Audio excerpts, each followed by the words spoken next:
We are very excited to talk today about our new network capacity assessment tool and how this opportunity can really make a difference for networks to better understand and shore up their core capacities as a network. If you could go to the next slide, please. So this is just a brief overview of what will be a brief talk. We're going to start with hearing from Kirsten about the big picture, considering some of the key challenges that networks face and how Collective Mind works to address these. Then we're going to talk about why this tool and how it creates a unique opportunity for networks to gain new awareness and learn about themselves in an effective and efficient way. And then we'll transition, as Seema said, to our breakout groups and open discussion. So I'm going to turn it over to Kirsten to start. Hi, everybody. Thanks, Seema. Thanks, Emily. So we're talking today about our network capacity assessment tool, and as a prompt for this discussion about how we can really understand and analyze and assess networks. And in many ways, the backstory of this tool is the backstory of Collective Mind, since our vision and mission is all about helping networks to be more effective and impactful. And to be brief about this, but to give you a sense of why we've developed this and what it means in terms of what the challenges that we're trying to address here. You know, Collective Mind in earlier iterations, in my mind as the founder of Collective Mind, was research. Initially, Collective Mind was a PhD that I was going to do on networks and how they are effective and impactful. And life changed and that PhD didn't happen, but some later iterations of what was initially PhD research became other research, independent research with various case studies of networks. And the seeds of this idea of how do we analyze networks, how can we understand them, were planted because in trying to undertake case study research of networks, I had to come up with a framework for doing that, for understanding networks, because one didn't really exist that I felt in all of my research and searching really was expansive and comprehensive enough to really understand and analyze networks. And again, that was sort of the seed of this. When we started Collective Mind in late 2019, we're still very new to the world here, but one of our earliest clients was a donor that was funding 6, now 8 networks to build their capacity. Networks all around the world, some global, some regional, but looking at these networks and trying to build their capacity was the goal of this donor. And they came to us to help them do that capacity building. And in that process, we realized together with the donor that we really needed to build out a framework so that we could do that proper analysis and assessment and get a deeper understanding. Basically, you know, how could we build capacity of networks if we couldn't understand what their capacity actually was, right? We had no idea of understanding what their capacity was. So how could we potentially build their capacity? We had a missing piece, which was this framework, which is now the Collective Mind Network Diagnostic Framework.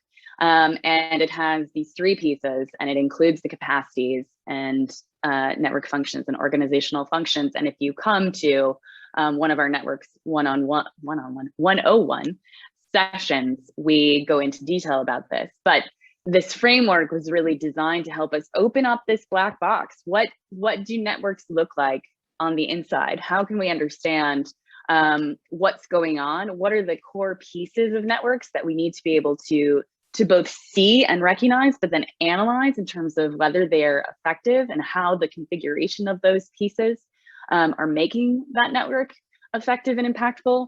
So it was really about this sort of primary need to understand networks and then be able to analyze the various components of them. So this is, as I said, this is very much core to everything we do, and really about finding ways to measure all of this in a means that helps networks understand themselves. So that's really the backstory, and I'll hand it back to Emily to talk more in detail. Thank you, Kirsten. So with all of this as context, why this assessment tool?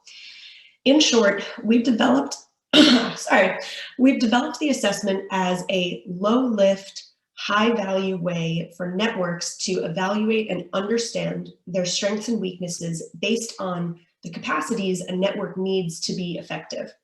As Kirsten explained, Collective Mind's purpose is to help networks address their challenges in a targeted, informed, practical way in order to make networks better equipped with the skills and capacities to do their work. We know that networks have unique needs and ways of working, and that there are key building blocks and capacities that underpin all of this work, which makes networks fundamentally different from typical organizational models. These unique needs and the building blocks are Collective Mind's bread and butter. So what we've done is we've done the work to create this high value and streamlined process to give your network a snapshot of where you're performing well, where you have areas to improve, and what to prioritize to get there. The assessment does the work of analyzing your network's internal capacities, which are the springboard for network organizing and generating impact. We can go to the next slide, thank you.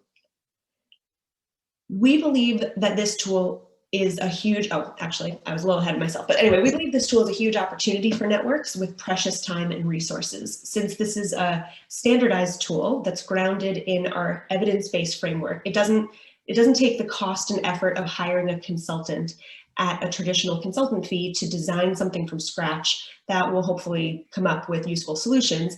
And it can get really expensive quickly to have a consultant walk you through a whole process. So with our tool, the assessment is very straightforward to use, it's conscious of your time, and much more cost effective, as we've already built our an expertise into the this tool is also designed to generate efficiencies for you.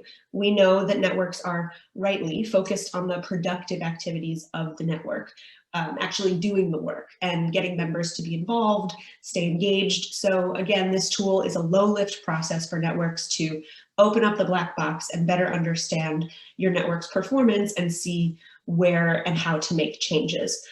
So what the tool ultimately does is it gives you a diagnostic snapshot or a checkup of your network based on a brief fine-tuned survey of your network's key stakeholders, which is your membership, your staff, and your governing body or leadership. The report you receive is essentially a tangible, structured answer to the question, how are we doing? And it gives you direction on what to prioritize in order to improve and align. Since it's based on a survey, the tool is essentially a self-assessment wherein the self is the collective self, which is to say that your stakeholders' shared understanding of the network, their perspective on how well it operates, and how well it serves both its members and its purpose. And the assessment does this through the lens of the core capacities that a network needs to be effective. The assessment also establishes a baseline measurement of your membership engagement and satisfaction, and it allows you to measure and articulate measuring your network in an effective way. Like Kirsten explained, this is a huge challenge for networks, and kind of coming into this practice, no one really knows how to measure and talk about their networks. So this report can then be integrated into your broader strategy planning processes or an organizational review of your network, whether you're doing this internally or looking to build with us further. We use this tool as a component of our strategy building work and broader evaluative work with clients to do just this for strategic planning, membership management, governance design, and other areas of development. So the assessment captures this snapshot of the network and establishes this baseline to integrate into regular planning or annually or what have you. Can we go to the next slide, please? So as Kirsten mentioned, if you've taken one of our Networks 101 trainings before, which we offer every month, you'll be familiar with these 7 core components of what capacities networks need to be effective. These are the areas that we look at in this tool. And we've also added in, you can see in the corner, some of the key, the key organizational functions that support the network capacities, like communications, governance, and resource mobilization. The assessment doesn't get into what we call network functions, which Kirsten mentioned earlier, and it doesn't provide an external impact assessment of the network, but that is something that we do in our broader consulting work. And it's also part of the more expansive way that we can use this tool with networks as well. So we'll go to the next slide, please. Something that's really important to us is that we're able to adapt this product to be tailored to your needs so that it's the most beneficial for you. The core offering of this capacity assessment is fulfilling that basic need for networks to understand their strengths and weaknesses based on the capacities, to take a pulse on the network, and to know what to prioritize to become more effective. For larger networks or older networks, having some more disaggregated data may help to get at some of the nuance of your network, such as the experience of older versus newer members, or perspectives from the network broken down by geography. Another way we can customize this experience is to facilitate workshops for reflection and action planning, either within the core team or with the leadership or membership as a network writ large. This may be helpful as a transition for your network from the data you get from the report to how you interpret it and apply it further. And another way to approach the assessment is as part of this more robust network diagnostic process. This is when you really want to have an in-depth and nuanced understanding of your network that's broader and deeper than what the capacity assessment can do on its own. So it combines the assessment tool with deeper analysis and other processes like stakeholder interviews. And this can also involve assessing network functions and impact. So go to the next slide. That's the end of our formal talk. It's a lot kind of quick, and we thank you for listening. We hope you're excited by this opportunity. We've worked really hard to make this informed by our work with networks and what we hear from you. We're looking forward to rolling this out, and we're going to keep being responsive to our community and developing products that help you thrive. So with that, I'll turn it back over to Seema so that we can have our breakout groups and broader discussion and answer questions about the tool and how you assess your networks, wherever the discussion takes you. So thank you. Thanks so much, Emily and Kirsten, for that. So as I mentioned at the beginning, we're just going to do a very quick breakout for everybody. Just introduce yourselves to each other and talk about your reflections based on what my colleagues presented. Welcome back, guys. We hope it was short, but hopefully you had a chance to meet your colleagues for a second. And now, as per our usual format, we're going to open it up for discussion. So you've heard us talk about what we've experienced and seen in terms of trying to understand networks and measure capacity and just figure it all out, basically. So we'd love to hear from you. How do you address these issues? What do you struggle with? What would you like to share? What maybe resonated with you? This is the open time. So feel free to jump in. Feel free to rate a question or comment in the chat. Feel free to just speak up vocally, but open discussion, ready to listen and respond for that matter.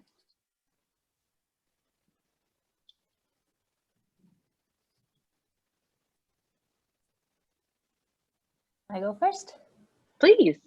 Okay, so I have a question. Well, first, I love the idea of starting with self-assessment and kind of getting a general sense of what's going on in a more systematic way. And then my question is, when we say network or self, and it's kind of hard to know the boundaries of what we define as within our network.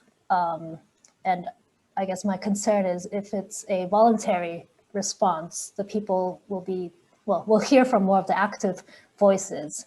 And so I'm wondering how to kind of think of that segmentation in the way that we understand the results of the research. Yeah, great question. Do others want to jump in? There's also something in the chat from Peter, looking for details. If you have specific questions, Peter, happy to hear them.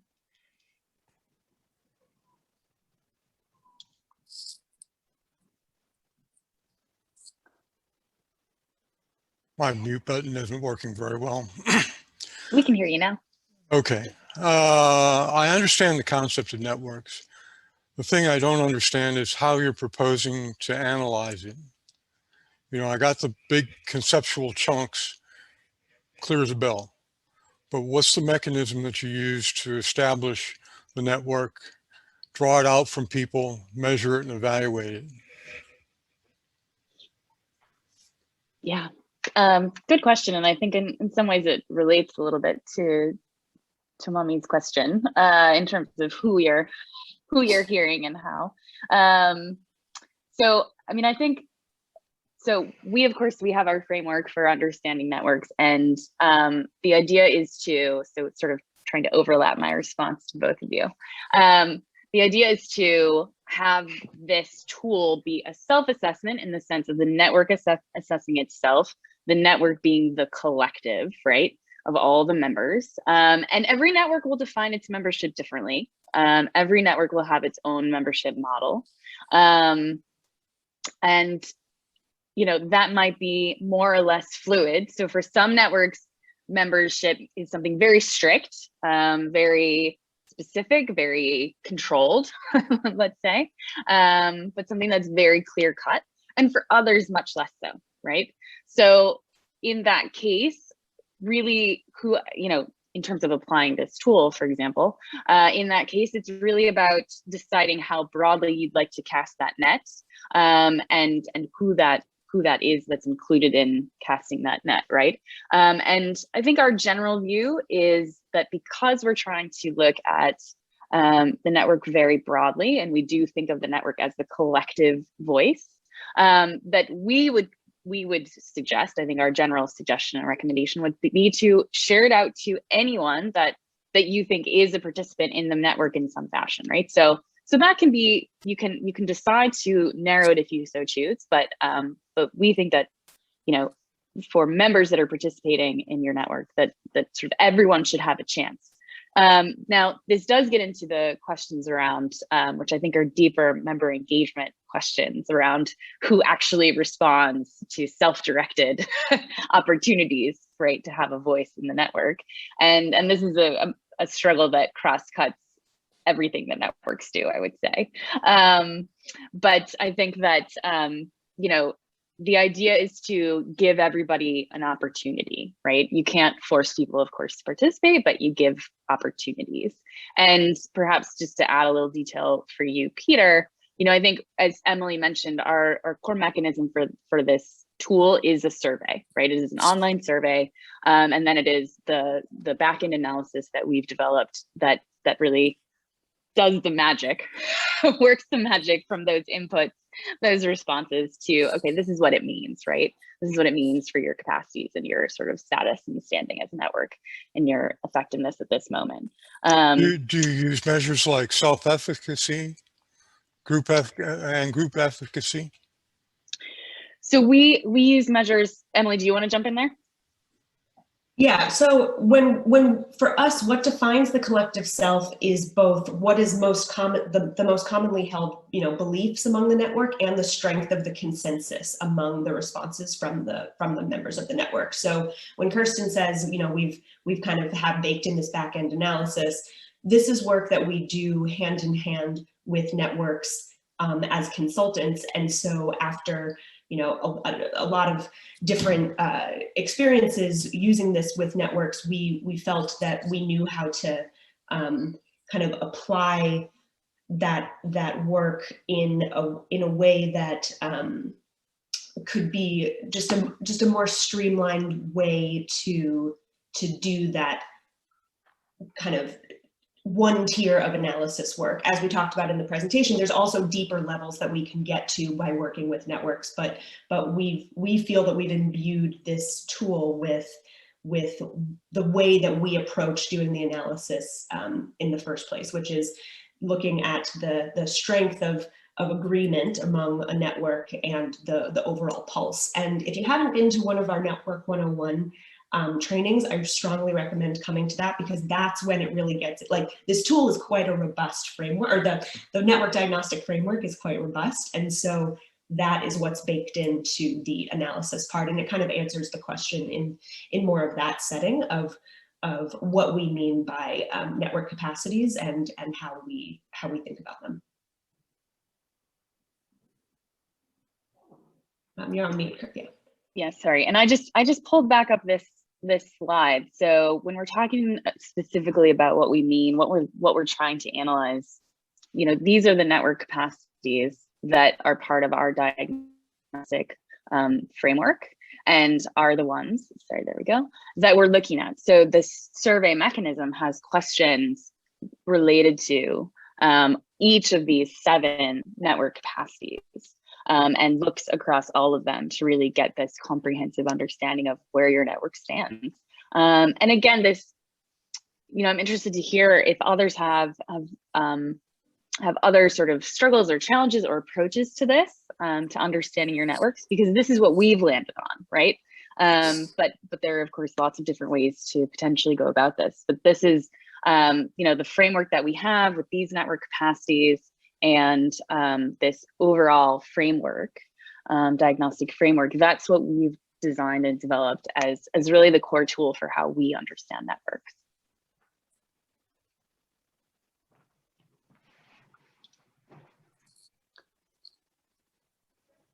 Thank you. Sure.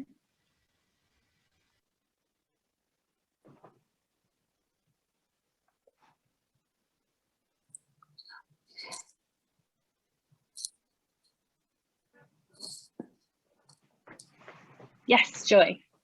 Hi, thank you so much for your presentation. I'm so sorry I missed the first couple of minutes. I was wondering if it's possible, I'm a fervent believer in working through networks and within networks, that there is no doubt about that. But I'm very interested to hear more about the measurement. Yeah, some stuff you can measure qualitatively. For example, if you are belonging to a network, you avoid duplication of resources, you avoid duplication of efforts. So there is the cost effectiveness element of it, but measuring the effectiveness of a network, could you sort of give us an example of how you have measured it quantitatively? Qualitatively, I can give you tons of examples, but quantitatively, I don't know. So that would be fantastic just to hear a bit of an example without naming. Yeah, that's great. Emily, do you want to respond to that? I mean, I would just start by saying that this is qualitative. I mean, this by nature, these are entities, networks are entities that are made up by individuals, that are made up by organizations, and the tangible and intangible spirit of what makes a network effective is really about the experience of all of the stakeholders and participants. So I understand that there's a quantitative component to the work, of course, that a network undertakes itself, and that's when we, when we think about the functions of a network, we are looking at KPIs, you're looking at dollars, you're looking, there's all sorts of kind of metrics there. But we are working with networks at that higher level to really help provide a compass and a roadmap for what are we doing? What are we getting right when it comes to how we're able to facilitate, to foster this space to do the work that we do together. And when we say that there's these unique ways of working and unique needs that networks have, that's really it, right? It's not the same as, you have an organization and there's this mission and we're moving toward it. Networks are often made up of dozens or hundreds or thousands, whatever it is, of different organizations, different entities with different missions. And again, we talk about this in other trainings, but the network's responsibility is to be able to essentialize, what is most common in the goals and value and applied productivity, like what the network can do together beyond just the sum of its parts. So in order to do that, what Collective Mind is helping to do is to kind of give an understanding and framework for that really complex entity that is networks. And the way that I would say quantitative comes into play, kind of going back to Tomami's question, is how well represented is your network in this pulse that we're taking? So to what extent is this, if you have only 10% of your network being responsive to the assessment survey, which again, it's brief for the person who's taking it, but it actually is quite a long it's, you know, it's 70 plus questions, but it moves quickly. So it's, again, low lift in that regard. But if you're only having 10% of your membership, for example, respond, and you knowing your network don't feel like that's adequate enough, maybe there's another thing that we need to do to partner with you to kind of boost member engagement. And maybe that's, you know, that's a place to start. It also, I would kind of say on the sly, is useful to reflect that back to the network, to have something substantive and say, you know, we hope that everyone is represented in this survey, but if you're not, you know, what we do with what we're learning from this tool, what this snapshot looks like, what we're hearing from the network about the culture and the priorities that we're going to set now, knowing this, having this mirror for ourselves. If you want to be part of this and shaping this, if you feel like this reflects you or doesn't reflect you, or you want to, you know, be contributing, that's the spirit of the network, right? I hope that's kind of a long-winded, but gets to the point of the question there.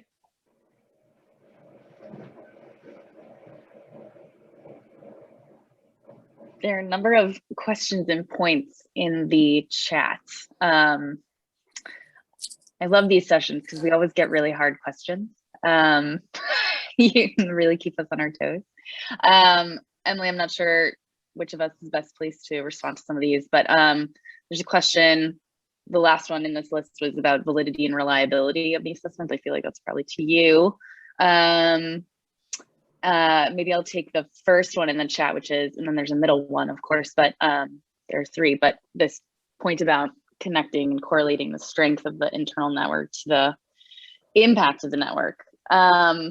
That's a great question. And I think that if I was really honest, I think we're making assumptions. We're making assumptions that if your network is effective in the ways that we think effectiveness is defined, that then it is set up for impact, right? Because what the capacities are all those things, and you saw the list of the 7, right? The shared purpose, the membership, the leadership, the culture, the resources, the measurement, the infrastructure. Those are all the things that your network potentially needs in place in order to function. And if you can't function effectively, then you can't actually undertake work together, right? So I think there is an assumption, but I would hope it's right, that, you know, by setting yourself up to function to function well, then you can undertake activities. So just condensing that, you believe that you have face validity. So Peter, she was answering a question that was above yours. I'll answer your question in a little bit. She was responding to a different question. So I guess just to, I mean, I was basically done with what I was saying, but I think the point is that we're assuming that in order for a network to actually achieve impact, that you have to be effective, right? That there are 2 pieces to this. That doesn't mean that impact can never happen when you're not effective, but if you really want to be impactful, you likely have to be effective and have these things in place. But it's a really good question. I think there are a lot of assumptions in the world of networks about how things are working, and we're trying to unpack that. There's still a lot of work to do, but we're trying to unpack that and trying to solidify things. What sort of results have you been getting?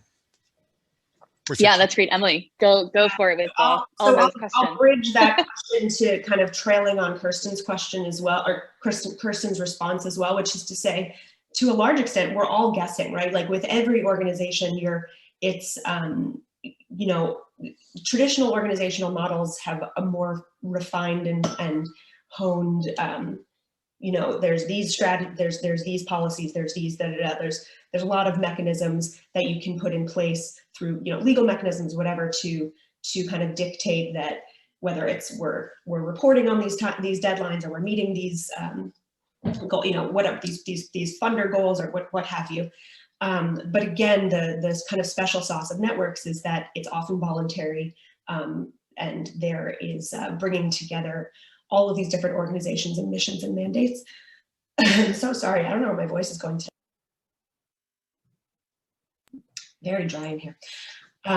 So kind of bridging to this question of the validity of the assessment is, I mean, the proof is in the pudding with all of the clients that we work with. Again, this tool is a factor of what we what we do in our broader consulting work, and we've worked with numbers of networks to do these diagnostic assessments of networks.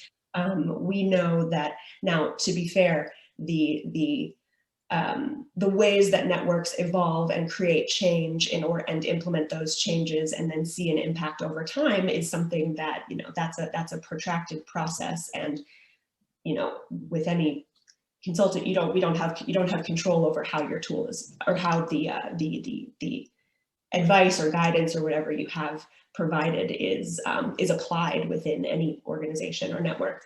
But we know that this tool is birthed from the network diagnostic itself, which we've had great success with all of the clients that we've worked with. To, again, it's this very holistic and thoughtful assessment and snapshot of what is working within the network. If we just are zooming in on the capacities piece, what we know from, I mean, you know, if you come back to the kind of the founding of Collective Mind in general, this is based on collective decades of expertise with networks. So the application of that expertise and with this tool, and again, we really see ourselves as a learning company, and we try to imbue what we learned from networks, and this community space that we've fostered over the last year plus is a really dynamic and rich kind of playground for us to continue to evolve and fine tune these ideas. So again, a long-winded way of saying that the proof is in the pudding for us, that we know that our clients are satisfied with, you know, the way that this framework kind of reflects back on their network, and as an analytic tool to be able to really get into the meaning and mechanisms of how their networks work. There was a long comment in the middle, and I just want to acknowledge it. Yeah, I was actually just going to bring that up, and I'm not sure if Amy, if you want to share anything else or elaborate, but it sounds like you're having some, you've got some interesting experience. You're on mute.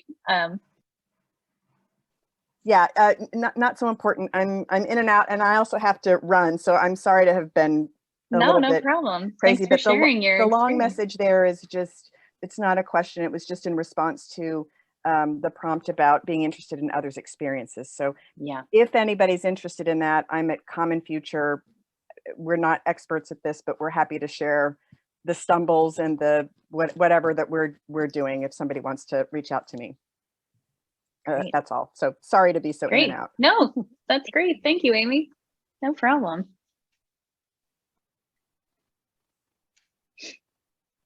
And, you know, perhaps just to follow up on that, if others want to share experiences, I mean, I think, you know, again, this work comes from our experiences and the experiences we've had with various networks. But we all have different experiences, right? And they're all interesting and important in helping us think about this expansively and holistically, which is what we're trying to do, right?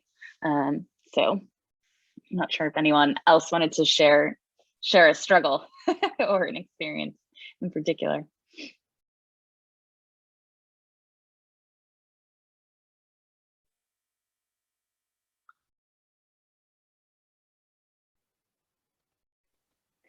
I guess one other question I have is about how you handle the ebbs and flows of networks, and as they're expanding or contracting, you know, gaining members, losing members, how often do you use this tool to assess the capacity? And do you see that change a lot over time? And yeah, how do you kind of handle the validity of networks with this tool? Yeah, that's a really good question.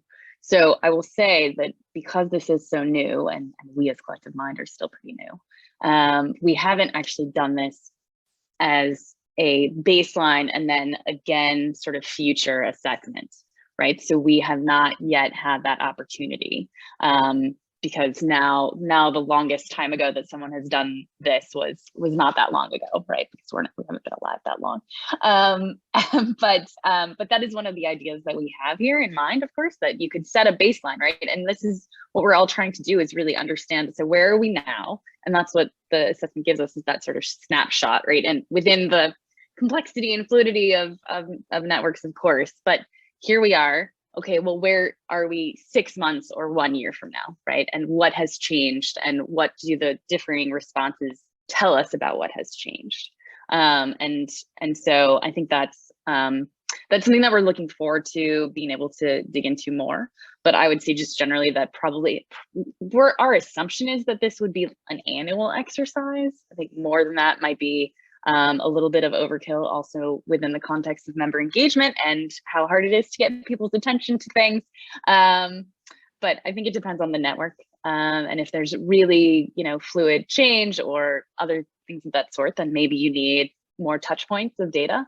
But yeah, I think it's more or less, I would say, an annual kind of metric that's metric overall. Thank you.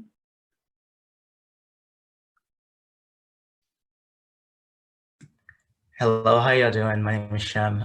Thank you for your time. Thank you for setting this up. I like the discussion and the questions that were asked. They're stellar. I wanted to share an experience. I'm a community builder. I have a deep-rooted experience in like community organizing, social justice, and then product work in like cause-based tech companies. And in cultivating a community of my own, and we've been doing a bunch of research, and we're trying to talk to like an intergenerational community, and they don't often engage in the same ways. Like I'm talking about like snail mail, maybe a way for you to sending mail and getting information or survey work in that fashion. That's some of the challenges we've had. So traditional ways where we could measure from surveys and gather insights from there, it's not the same. So how do you approach those things? I would like to know and like learn from in some way. Oh, good one, Shem. An interesting experience you're having. I think the data collection methods element of your question is really interesting, and I think just generally speaking, meeting people where they're at is really important in networks, right? And really providing, we can't obviously force people to participate in something, but we try to meet them where they're at in terms of how and what those channels and mechanisms for participation can be to make it as inclusive as possible. And so, if it was about sending a hard copy survey in the mail that people, put their responses on and send it back, sure, that's possible. I think there's flexibility and creativity that could be had in the process. So that doesn't necessarily answer your question, but I think that there is, there's space for maneuvering there, and thinking about how you engage with people based on where they're at. Thank you. Sure, I'm glad to have you here. And maybe just a final word, and then I think we're going to wrap it up. But just, I think this point, Tomami, that you made about where we think we are versus where we actually are is a really important one. And that's something that we've experienced as we're rolling these out, as we're doing these assessments and diagnostics. Us playing the role of sort of a neutral broker with all the different stakeholders and saying, this is where everybody says that you are, even if that runs counter to or contradicts your perspective as formal, network leaders or managers or the governing body or whatever that structure might be, right? That's really important to us, and that's why it's so important to get as many voices as possible involved in and responding to the actual process, right? But yeah, never a dull day. There are lots of complications to these things. So I think we'll wrap it up there, just looking aware of time, looking at the clock. Success, Seema, with the sharing. Back to you. I figured it out. Problem solved. Thanks so much, everybody, for joining. That was a great conversation, and thanks so much to Kirsten and Emily for sharing our experiences and sort of teasing out some of y'all's experiences too. This is great. Just to let you know about some of our upcoming opportunities. So we've already mentioned the Networks 101, which our next one is March 31st, but those are recurring every last Wednesday of each month. Definitely encourage you to join us in one of those. It's a great way to sort of anchor your understanding of what you heard today. And then Network Management 101 is also a really great sort of follow-up to that, sort of helps you dive a little bit deeper as well. And we hold those the second Wednesday of each month. And then right now, going up to the top of this slide, we have some networks and network management skills workshops that are open. There are 6 total. The ones that are open for registration right now for late March and early April are focused on facilitation and coordination. And the registration for those are available on our website. And then we host these community conversations every month. We never run out of topics. Networks are a very complex ecosystem, and so there's always more to discuss and more to learn. And so we're happy to have and host these spaces to open up those opportunities and to have our peers really, you know, serve as the co-hosts to both offer their experiences and then leave the space for you to share yours as well. So the next one will be focused on fostering equity in networks. That's going to be on April 21st, and we'll be posting registration for that soon. And we hope that you all will be interested in volunteering potentially to host or co-host one of these with us. I think you all have a lot of great experiences to offer. So stay tuned. Please sign up for our website. We're always offering new things to our community, whether it be these type of learning sessions and open conversations, or some more skills-based trainings and professional development. So please sign up or get in touch with any of us. And thank you again. I'm sorry about the tech issues at the beginning, but ultimately it ended up being a really great conversation, and thank you all for joining. Really appreciate it.